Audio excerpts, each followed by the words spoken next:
جنہوں نے اللہ کو بھلا دیا، اللہ نے انہیں ان کی ذاتوں سے بے خبر کر دیا، انہیں اپنے نفع نقصان کا علم نہ رہا، انہیں پتہ ہی نہ رہا کہ ہماری زندگی کا مقصد کیا ہے، مقصود حیات کیا ہے۔ جو لوگ اللہ کو بھول گئے، اللہ فرماتا ہے اللہ نے انہیں ان سے غافل کر دیا۔ اللہ جب کسی سے ناراض ہوتا ہے تو ہدایت چھین لیتا ہے، اسی لیے ہمیں ہر روز ہر نماز کی ہر رکعت میں ہدایت مانگنی ہوتی ہے۔ اہدنا الصراط المستقیم، ہر روز مانگتے ہیں، ہر نماز میں مانگتے ہیں، ہر رکعت میں مانگتے ہیں، اللہ ہمیں ہدایت پہ گامزن رکھے۔ اللہ جب کسی سے ناراض ہوتا ہے تو ہدایت کے دیے بجھ جاتے ہیں، چراغ ہدایت بجھا دیے جاتے ہیں، اندھیروں میں بھٹکنے لگتا ہے، شیطان اس کو دھوکے میں مبتلا کر دیتا ہے، اسی زندگی کو مقصود زندگی سمجھ لیتا ہے، اس شراب کو آب حیات سمجھ لیتا ہے، اور ساری زندگی بھٹکتے بھٹکتے ایک دن اچانک جب سامنے موت آتی ہے تو پھر آنکھیں کھلتی ہیں، لیکن پھر پچھتانے کا کیا فائدہ۔ تو کہا جو لوگ اللہ سے غافل ہو جاتے ہیں اللہ جل شانہ انہیں ان کی ذاتوں سے بے خبر کر دیتا ہے، وہ خود آشنا بھی نہیں رہتے۔ جو خدا فراموش ہوتے ہیں وہ خود فراموش ہو جاتے ہیں۔ اور مجھے بتاؤ جو خود فراموش ہو جائے اس کے پلے بچا کیا؟ اقبال نے کہا تھا نا، اپنے من میں ڈوب کر پا جا سراغ زندگی، تو میرا نہیں بنتا تو نہ بن، اپنا تو بن۔ اور جو اپنا بھی نہ ہو، جس کو یہ بھی نہ پتا ہو کہ میں ہوں کون، میں کہاں ہوں، میرا مقصد زندگی کیا ہے، مقصد حیات کیا ہے، کھانا پینا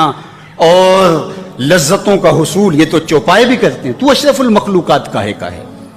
یہ زندگی تو ان کی بھی ہے کہ وہ اچھا کھاتے ہیں، تم تو ایک پاؤ بھر گوشت کھا لیتے ہو، اور شیر روز ایک ہرن جو ہے وہ چاٹ جاتا ہے، وہ تیرے سے زیادہ کھاتا ہے، تیرے سے زیادہ طاقتور ہے،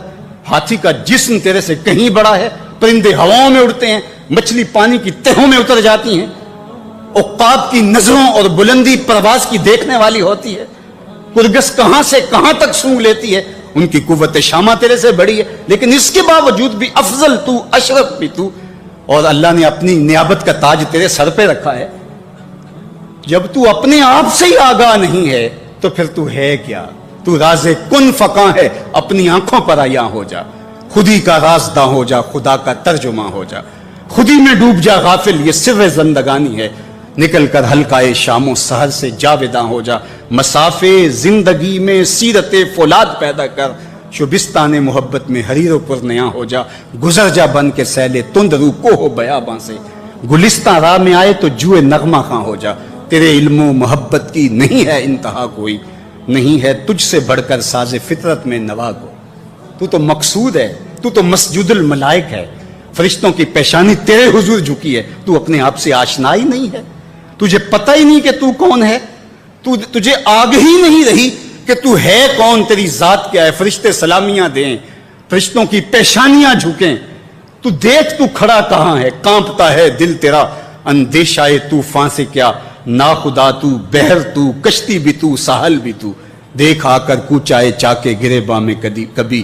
کیس تو، لیلا بھی تو، صحرا بھی تو، محمل بھی تو، وائے ناکامی کہ تو محتاج ساکی ہو گیا، میں بھی تو، مینا بھی تو، مستی بھی تو، حاصل بھی تو،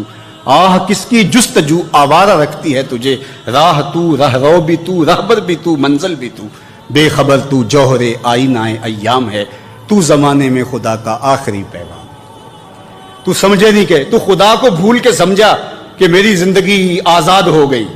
اب میں جو چاہوں کروں، میں خدا کا بھی انکار کر دیا، بھلا دیا اس کو۔ کہا جب خدا کو تو بھولا تو خود کو بھول گیا، زندگی کے مقصد کو تو نے فراموش کر دیا، اب بھٹکتا ہے ارض فلات میں، جنگل میں پڑے ہوئے خشک پتے کی طرح، جس کو ہوائیں کبھی ادھر اڑا دیتی ہیں کبھی ادھر اڑا دیتی ہیں، مقصد حیات کا علم نہیں ہے، تو کون ہے، کہاں ہے، تیرا مقصد زندگی کیا ہے، خدا کو بھولنے کا یہ نتیجہ ہے جو تجھے بھگتنا پڑ رہا ہے۔ خدا آشنا ہو جا، خود آشنا ہو جائے گا، تجھے ذات سے آگہی ہو جائے گی، من کا شعور مل جائے گا، تجھے پتا چلے گا کہ میں کون ہوں، میری زندگی کا مقصد اور مقصود کیا ہے۔ تو اگر تو ایسا نہیں کرے گا تو اللہ تجھے تیرے سے بے خبر کر، تیری ٹانگیں نہیں توڑ دی جائیں گی، تیرا رزق نہیں چھین لیا جائے گا، تیری آنکھوں سے روشنی نہیں اچکی جائے گی، تیرے کانوں کی سماعت نہیں کھینچ لی جائے گی، یہ سب کچھ ہوگا لیکن مقصد زندگی نہیں ہوگا۔ بندہ سمجھتا ہے میں نے انکار کیا تو کیا ہو گیا، میاں اللہ نے تجھ سے ہدایت لے لی۔ کسی زمانے میں ایک شخص نے عیسائیت قبول کر لی اسلام چھوڑ کے، تو کچھ لوگ اس کو سمجھانے کے لیے علاقے بھر کے علماء جمع ہو کے گئے کہ یہ عجیب ماجرا ہے، تم نے اسلام چھوڑ دیا؟ اس نے کہا ایک دن سخت سردی تھی اور میں نماز پڑھنے لگا تو بے وضو ہی پڑھ لی، اور بڑا ڈرا کہ یہ بہت زیادتی کی میں نے، تو لیکن مجھے ڈر لگ رہا تھا نماز کی حالت میں کہ کہیں اللہ کا قہر نازل نہ ہو جائے، لیکن کچھ بھی نہ ہوا۔ پھر ایک دن میرے پہ غسل واجب تھا اور میں نے اس حالت کے اندر نماز پڑھ لی، اور اس دن میں پھر ڈرا کہ یار زیادتی کی ہے تم نے، اللہ کا قہر آج ضرور نازل ہوگا،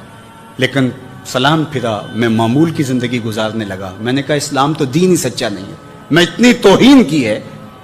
اتنی تذلیل کی ہے اس دین کی، لیکن مجھے کچھ نہیں ہوا، تو میں نے چھوڑ دیا اسلام کو۔ تو علماء نے کہا تو کہتا ہے مجھے کچھ نہیں ہوا، اللہ نے تجھ سے دین چھین لیا، تجھ سے دین چھین لیا، تیرے پلے رہا کیا؟ فَأَنْسَاهُمْ أَنفُسَهُمْ أُولَٰئِكَ هُمُ الْفَاسِقُونَ، کہا یہ بے حکم ہیں، نافرمان ہیں، جو اللہ کو بھلا دیں، اللہ کو فراموش کر دیں، یہ فاسق لوگ ہیں۔ لا يستوی اصحاب النار واصحاب الجنہ، اہل جنت اور اہل دوزخ برابر نہیں ہو سکتے۔ ایسا نہیں ہوگا کہ ایک ساری زندگی بدکاریوں میں گزارے اور ایک نیکوکار اللہ کی رضا کی سائے میں زندگی بسر کرے اور قیامت کے دن ایک جگہ کھڑے کر دیے جائیں، ایسے نہیں ہوگا۔ افنجعل المسلمین کالمجرمین، اللہ فرماتا ہے ہم ماننے والوں کو اور مجرموں کو کیا ایک جیسا کریں گے؟ ایسا نہیں ہوگا۔ اللہ تعالیٰ جل شانہ انصاف بھی کرے گا۔ ہاں، جس کو 33% نمبر دے کے پاس کیا جاتا ہے اس کی پوزیشن نہیں ہوتی، اس کو پاس ضرور کر دیا جاتا ہے، چلو اس کو سٹار لگا کے پاس کر دو، پوزیشن انہی کی ہوتی ہے جنہوں نے محنت کی ہوتی ہے، رت جگہ کاٹے ہوتے ہیں۔ تو کہا مجرم اور ماننے والے برابر نہیں ہوں گے، تو فرمایا کہ وہ بے حکمے ہیں جو اللہ کے حکموں کو توڑتے ہیں، اس کے احکام کی جو ہے وہ توہین کرتے ہیں۔ تو جنت والے اور دوزخ والے برابر نہیں ہو سکتے، جنت والے جنت کے مزے لیں گے اور جہنم والے جہنم کی جلستی آگ میں ایک ذلت کی زندگی کاٹیں گے، موت بھی نہیں ہوگی وہاں۔ اللہ تعالیٰ جل شانہ قیامت کے میدان میں موت کو مینڈے کی شکل میں ظاہر کرے گا۔ کہتے ہیں جنت میں جا کے جنتیوں کے سینے میں ایک ہی خدشہ ہوگا، کھٹکا ہوگا، کہیں موت نہ آ جائے اور یہ نعمتیں چھن نہ جائیں، اور جو جہنمی ہے ان کے سینے میں ایک ہی امید کا چراغ روشن ہوگا، کبھی موت آ گئی تو مر جائیں، جان چھوٹ جائے۔ پھر مینڈے کی شکل میں روایت میں آتا ہے کہ موت کو لایا جائے گا، جنتی جنت سے، جہنمی جہنم سے گردنیں نکال کے اس منظر کو دیکھ رہے ہوں گے، پھر موت کو ذبح کر دیا جائے گا۔ جنتی اتنے خوش ہوں گے کہ اگر موت کو موت نہ آئی ہوتی تو یہ خوشی سے مر جاتے، اور جہنمی اتنے افسردہ اور دکھی ہوں گے کہ اگر موت کو موت نہ آئی ہوتی تو یہ صدمے سے مر جاتے۔ اب موت بھی نہیں ہے، جلو جہنم میں، اور یہ جنت والے فائز المرام،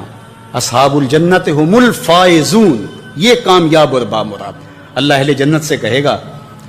کہ اردیتم، کیا تم راضی ہو؟ تو وہ کہیں گے ہمیں کیا ہوا کہ ہم راضی نہ ہو، ہمیں تو وہ ملا کہ جس کا ہم تصور بھی نہیں کر سکتے تھے۔ دل میں خیال بھی آتے ہیں، وسوسے بھی آتے ہیں، اور ایسی ایسی خواہشات جنم لیتی ہیں کہ انسان خود اپنے پہ ہنستا ہے، لیکن ایسی خواہشات جس کی اتباع میں چل پڑا، جس کی خواہش میں چل پڑا، تو یہ ہلاک کر دینے والی چیز ہے۔ آرزو کا پیدا ہو جانا، حتیٰ کہ آرزو تو آرزو رہی، وسوسے کے پیدا ہو جانے پر بھی پکڑ نہیں ہے اگر اس کی اتباع نہ کی جائے۔ صحابہ نے حضور سے عرض کیا، حضور ہمیں ایسے وسوسے آتے ہیں کہ اگر ہم بیان کر دیں تو قتل کر دیے جائیں۔ اتنا غلیظ خیال باز کا انسان کے دل کی تختی پہ آتا ہے، دماغ کی سکرین پہ ابھرتا ہے۔ تو فرمایا کہ تم کیا کرتے ہو؟ تو انہوں نے کہا کہ ہم اس کو جھٹکنے کی کوشش کرتے ہیں، جب اس طرح کا کوئی خیال آتا ہے تو بندہ اس کو جھٹکتا ہے، دور کرتا ہے، اور بندہ خوف زدہ ہوتا ہے